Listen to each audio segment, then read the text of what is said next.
நம்ம இன்னைக்கு புளியோதரை சாதம் செய்ய போறோம். கோவிலுக்கு பிரசாதமாக எடுத்துட்டு போறதுக்காக இன்னைக்கு வெள்ளிக்கிழமைன்றதால நான் புளியோதரை சாதம் எடுத்துட்டு போறேன்.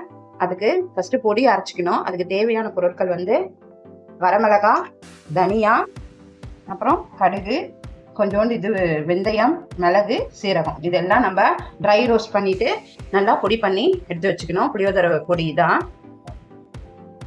பாருங்க ஃப்ரெண்ட்ஸ், நம்ம எடுத்து வச்சிருந்த பொருள்லாம் ட்ரை ரோஸ்ட் பண்ணிட்டு இப்போ நம்ம பொடி செஞ்சு வச்சிருக்கோம். பாருங்க, புளியோதரை பொடி ரெடி ஆயிடுச்சு. இப்போ புளி காய்ச்சல் பண்ண போறோம். நம்ம புளி ஊற வச்சிருக்கேன் பாருங்க. அது நல்லா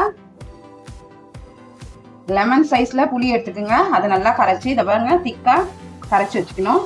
இதுல நம்ம உப்பு சேர்த்துட்டு தாளிக்க வேண்டியது தான். தாளிக்கும் போது காட்டுறேன். பாருங்க ஃப்ரெண்ட்ஸ், நம்ம இப்போ உளுத்தம் பருப்பும் கடலை பருப்பும் நம்ம புளியோதரை ஊற்றி போடுறதுக்காக வறுத்து வச்சுக்கலாம்.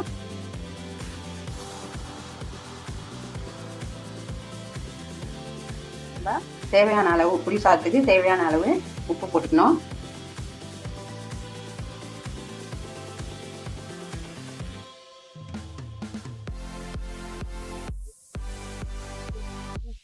பெருங்காயம் போட்டுக்கணும். நல்லா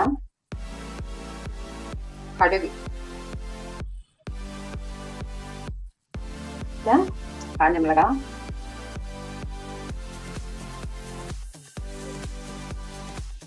கருவேப்பிலை,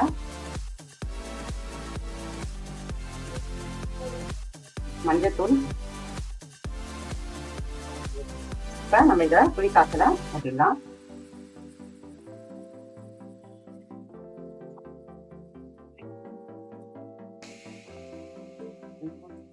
பார்த்தீங்களா போட்டேங்க. இப்ப இதுலயே இந்த வறுத்து வச்சுக்கிற கடலை பருப்பு பாருங்க, வறுத்து வச்சுக்கிற கடலை பருப்பு அப்ப சாப்பிடும் போது நல்லா கிரன்ச்சியா வரும். அதையும் நம்ம போட்டுக்கலாம்.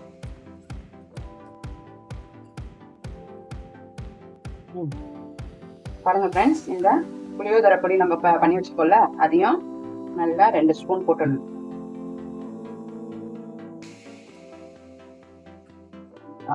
நல்லெண்ணெய் ஊத்துங்க, சூப்பரா வாசனையா நல்லா.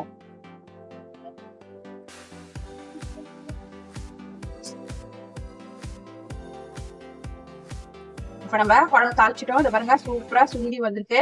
இப்ப அந்த குழம்ப நம்ம சாதத்துல போட்டு மிக்ஸ் பண்ணி எடுக்க போறோம்.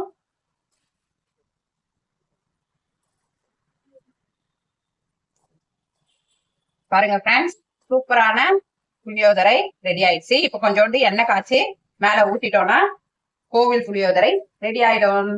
வாங்க சாமி கும்பிட்டு